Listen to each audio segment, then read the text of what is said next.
Today we are going to speak with Ms. Shreya Maini, who is currently an advocate practicing at the Supreme Court of India, the Delhi High Court and District Courts at New Delhi. After completing her bachelor's from Gujarat National Law University, she joined the erstwhile AMSS, New Delhi, as an associate in the dispute resolution team. She then pursued the BCL program on a full scholarship and obtained a master's in law from the University of Oxford, majoring in international criminal law.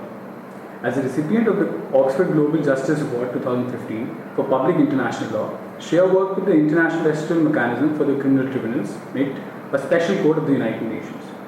Thank you, ma'am, for taking your time out. Ma'am, the first question I'd like to pose to you would be that for a person who's traveled all the way to Europe and back, could you please shed some light on the cultural differences that you've noticed in your student life and the work life? Okay, I'm glad you start with that question because it eases out a lot of issues that as students and as professionals we face. I think the first and foremost difference is that life is taken a lot more easier when you go out, in the sense it's okay to not perform, it's okay to underperform in certain sectors. It's considered to be quite a stigma when it comes to being from an Indian law school, but I think the easier part is to adapt there. I think it's difficult for somebody from Europe to come and adapt in India and to be received in the same way. Likewise, there are of course instances of racism that do exist, but otherwise it's a lot easier to kind of gel in the crowd when you go abroad. That's the first. Secondly, I think the study pattern is very, very different when it comes to Europe and India. India specifically has a system of, unfortunately, mugging up stuff, reading and then just coming out with the same judgments in the exams as answers, etc. European college and UK college specifically, they have a very interesting system called the essay system of writing. Now what they do is that they have a critique system. So they ask you to critique a particular law. So they are going to give you a proposition of law and they will tell you that you kind of come out with your own logical, cogent legal arguments to criticize that particular law. So that is a very interesting difference in the study pattern in European colleges and Indian law schools. Also, it's a very multicultural, diverse environment in a European college because you have people from Spain, people from Italy, people from Portugal, people from Romania, people from UK, and you also have civil law countries, like you have people from the States, you have Canada, you have Australia, which are also common law, but you have this mixed bag of people from all across the globe sort of coming across and just meeting and sharing what they've learned in their bachelor's of law at a master's level. So that is of course very, very stimulating intellectually for a person who has just probably been with the same kind of people all throughout. So Indian law schools still don't have a culture of having Pakistani kids and Chinese students and Japanese students as Asian colleges. But I think Europe does have a lot of that. It caters to a lot of that. Off the hat, if I talk about any other differences between European and Indian colleges, I also think that the level of teaching is one stark difference that I feel. I feel that most of the professors there are doctors in their profession, which helps a lot because as an academician, if you have knowledge of your subject field to the extent of a doctorate, I think that trickles down in your teaching, your level of analysis and your level of marking as well, which is something unfortunately in Indian colleges which is still absent. So I think this is a basic difference between what an Indian student would face if she or he goes to a European college of law. Alright, ma'am. Next, ma'am, you worked at MICT, International Restitution Mechanism for the Criminal Tribunals. Could you please tell us something about that tribunal and what was the scope of work that was undertaken by you? Okay, so actually the MICT is an international court of law. It's set up by the United Nations and the job of the MICT is to carry forward the legacy of the ICTR and the ICTY, which were both ad hoc tribunals that were set up by the United Nations to deal with the war crimes that took place in the former Yugoslavia and then Rwanda, the Rwandan genocide specifically. So the MICT has the job of carrying forward the legacy of these two defunct tribunals.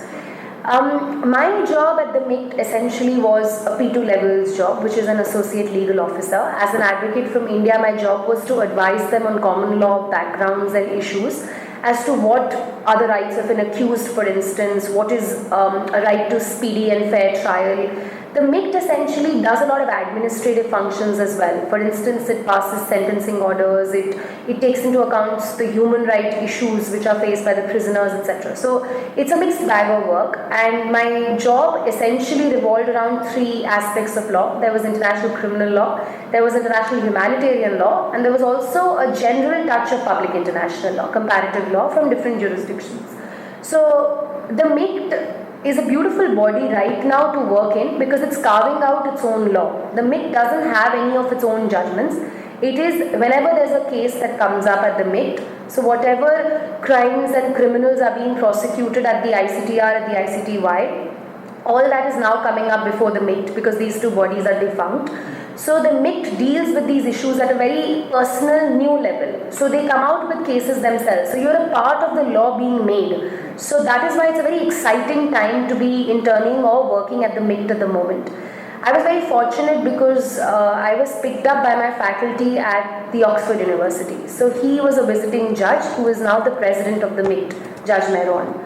So it's difficult to get your hands on such a different experience, but I think when you get it, you must grab it. So it was that sort of a situation for me. Alright. Ma'am, from GNLU went to work in a top tier law firm in India and then left it for practicing courts. Then you ended up in Oxford.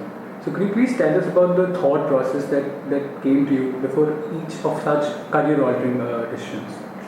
Okay, I think I've had quite a roller coaster of a ride. I passed out of this law school and I decided that I'm going to work with Amarchand, and I worked there for 5 months, but I was telling somebody this yesterday as well, that the partner who had recruited me, unfortunately he moved to Bombay and he was a hardcore litigation guy, and I think that's the perception I went with when I joined Amarchand Mangaldas. But 5 months down into the firm, I realized that I was barely sitting in front of a computer screen and just typing out, whether it was emails, whether it was draft. I still remember that I sat at a rejoinder for 30 days, and I don't think it takes more than 3 hours to draft a rejoinder. So, that was my thought process at that point in time before I left Amarchand, that maybe, I was being slightly underutilized, if I may say so. So I took that decision, and one morning I just kept it up for grabs and I said that no, I'm not going to go back to this. And that's when I consciously made a drift from hardcore corporate litigation into dispute resolution in general. So now I do a mixed bag of matters. I began litigating in the Delhi High Court and Supreme Court, and I do a fair bit of trial because I think that's what teaches you how do civil and criminal cases actually work. How do you make a file from a single sheet of paper? So those things you learn at the trial level. So it's very essential as a litigating lawyer to also know trial, and only then can you do a good appeal, or you can then work well in the appellate jurisdiction if you know the original side of the jurisdiction as well. So that was that when I left from corporate into litigation, I think the next jump for me was that when I left Amarchand, I realized that I needed to move on to something, and I needed to have that extra bit of knowledge which I felt I lacked when I moved into litigation, because I thought that people had so many years of practice, all these seniors, and the only way I could match up was probably to read a subject deeper. And that's when it struck me that if I can find a scholarship, why shouldn't I go in for an LLM? So that was my thought process at that point in time. And then I applied to universities. I was very conscious of the fact that I wanted to go to the UK because it was closer to home. So I applied to London and I applied to 2-3 universities. I got my admission to Oxford, did the BCL. Thankfully, I got a scholarship from Mr. Salve. He was very generous. I did my BCL, and while on the BCL, they gave me the award. So that's when UN happened. So it was almost like a chain of circumstances that fell in, and I didn't really plan it. So it wasn't a normative, planned sort of structure that I'm going to leave Amarchand and then I will do a BCL and then I will go to the Hague. I think I was lucky and it just fell into place. Yeah. Ma'am, coming from your answers itself, as opposed to the idea of doing an LLM outside, what about just staying in India, practicing in the courts itself and getting an experience of 1 and 1.5, those clear experience of 1.5 years? I think that's a very good question because a lot of people ask me this question, and I think it's not a bad idea to practice, because at the end of the day, when you come back with an LLM, the only thing which you have is that mental edge within your head. People don't know me or know you when we both step out, whether I have an LLM or I don't have an LLM. Even a judge, while I'm arguing, will not ask me if I have an LLM or not. What matters is my arguing acumen, my skills, and what I can bring to the table which is new in terms of the law. So I think it's not a bad idea to do that. It's a good idea to practice. But if you get a scholarship and if you feel that it's a good LLM course, it's not a bad idea to go and study outside, because it's very difficult to get out of practice once you get into practice. Because once your cases start running, it's very, very difficult to leave a job that pays you £1 a month to kind of go and just for 12 months or 9 months do nothing. So I think it's not a bad option. You're studying, you're in that phase of studying, 1 or 2 years of work, do an LLM and come back. Right. Not a bad idea. Again, coming from your own answers, you talked about how coming from earning 12 lakhs per annum to going into litigation. So what are the different challenges that come with the transition from a law firm to working in litigation? I think there are a lot of challenges that come when you move and you make that transition from a corporate law firm into a litigation. The first and foremost thing is you need to understand that getting clients is not going to be easy. Because when you're a litigating lawyer, the first thing you need is a running stream of work, and it's not going to be easy to get that. If you can probably get attached to a lawyer or so who's been in the profession for a while, whether it's a relative, whether it's a parent, whether it's a godfather for that matter, and he can probably divert some of his cases to you, that's a fairly good place to start from. So that's one challenge, getting matters, getting work. The second challenge is getting the money. A lot of people will actually get you to do their cases and they will not pay you, which is normal, which is okay, because in litigation you do face those tribulations. But you need to have patience, you need to keep calm that the next date will come, and that's when you can squeeze the rest of the money out of the client, whatever is your pending past dues, etc. And this happens over time. This will take at least 3 to 4 years for the structure to build in. So it's not going to be that you walk in and your diary is going to be full of running cases and you're moving like Spectre from one court to the other, arguing fancy matters, building up defenses, etc. It's not going to be that simple. It sounds easy, but it's very, very difficult to execute in practice. So that's the second, the money aspect. The third challenge that you face is that you're young. That's a big challenge in the legal profession, because you do have as colleagues and potential plausible competitors men who have been working in the profession for the past 50 years almost, and who have grey hair on their head just litigating in courts for 50 years. So you need to understand that, you need to recognize and accept that reality, that there is always going to be a gentleman who's more well-read, more senior than you in court, and you have to understand that and then play along. So I think that's the third challenge, that respect your seniors, learn as much from them.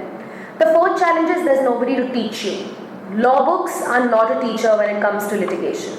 You can just know the law, but strategizing and I think applying the law is a completely different ballgame. There are formats of everything. CRPC and CPC, the procedures of both these laws become your, they become your Bibles in a way, if I can say so. More than the substance, procedure becomes your Bible, because 90% of the time, as a young lawyer, you don't know the procedure. So the judge will outrightly dismiss your application due to lack of procedural, due to procedural hitches for that matter.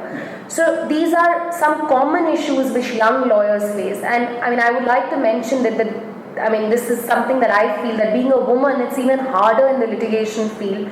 You do have a fair bit of discrimination that goes on, and I think women unfortunately are objectified in this country. So somebody may not want to listen to what I'm saying because of my voice or my weight or the way I look, maybe being a woman, whereas these kind of tribulations will not be faced by a man. In a corporate law firm, you don't see much of this because there are as many number of women as number of men. But in a litigation field, in a courtroom, there's not going to be more than 2 women in a courtroom of 20 men. So these are basic challenges which young lawyers, women or men face, and I think only with time you overcome them, because these challenges are here to stay for good, at the moment at least. Correct, ma'am. We talked about the first requisite, that is to finding a godfather. So what advice would you give to a law student that's a first generation lawyer, who's just breaking into litigation, has no other family member in the working course? Okay, I think then the best way to start is to probably look for a good trial lawyer, somebody who does a fair bit of drafting, also goes to high court, has a fair number of appearances. So somebody who can take you through both ends of the stream, so to say. So somebody who can also help you draft those particular documents, and somebody who can also take you to court. So I would say looking for a godfather would be somebody who's from the profession, and somebody you've probably worked with, interned with in the past, or from reference or whatever, and a good lawyer at that, somebody who does both trial and appeal, a fair bit of appeal. And my advice to first generation lawyers in particular would be make a lot of contacts. I think that helps in the legal field. Get to know people, talk to them, be friendly, be respectful. Don't be over friendly, but definitely be friendly and make contacts with people, talk to people nicely. People remember you by the face, people remember you by what you say. Everybody remembers in court each other because you see them daily. So as a first generation lawyer, attend court hearings. Even if you don't have a matter that day, just go and sit in court. Just being in court in that ambience teaches you a lot of time. So just be around court, be around people who are discussing law, be in the canteen of the High Court, just kind of get a sniffle of the judgments, what's happening, and gradually it takes time. So don't expect anything to happen overnight. It is going to take a good 3 years to just understand what's happening around you. For all of us, it has taken us time to understand what's happening, and I still grapple with it. I've hardly been in practice. It must be 5 years that I'm working now. And it takes me time to kind of grapple at times to what's happening around me. So just go easy, be patient, and things will fall into place. That's what I would say. Ma'am, my last question to you would be, so we talked about the huge potential that is there for aspiring law students to practice or to work in international tribunals and courts. But what are the obstacles that still this potential is not being exploited by law students, and what are the obstacles and how can they be overcome? Okay, so I think when it comes to international tribunals, I think the biggest obstacle is that India hasn't signed the ICC or any of the statutes. So they don't recognize India as a state party. We don't give any funding, so they don't prefer our students. So nationality is the biggest obstacle when it comes to applying for these internships. The second obstacle would be the money factor. Some of the internships, in fact most of them are unpaid to begin with. It's not an easy job to get the internship in the first place, and then obviously if you're not paid well, there are only a few, like I was just telling the others today that STL, Special Tribunal for Lebanon, offers a paid internship, and ICC is unpaid, NICT is unpaid. But if you can get funding from alternate sources, like I know that GNLU offers some funding for students who want to go and intern abroad and stuff like that. So that's not a bad place to gather funding from. So if you can get funding like that, that's a big yes. So I think money is definitely a second challenge that students face. The third challenge is language. I also feel that a lot of the Indian students are weak in English, and I think that we need to give them that confidence that knowing the law is important. It's not important in which language you know the law. What is important is that you know the law, and that's sufficient. If you can write well, even if you can't speak at times, it's okay. It's okay to just know the subject content of the law. So that's a problem there. And I think also a lot of other European countries, they do languages, which unfortunately Indian students don't do. So somebody from Italy would know Italian, would know English. So, I mean, at the end of the day, they know 2 official languages, or would know French for that matter, or Spanish. So they know languages, and we wouldn't know that. We know Hindi and English, which is unfortunately not an official language. So I think languages in that sense do kind of underplay at times. Also, I think an obstacle would be recognition of universities. Unfortunately, nobody at the tribunal knows GNLU or NLS or Calcutta University for law or whatever.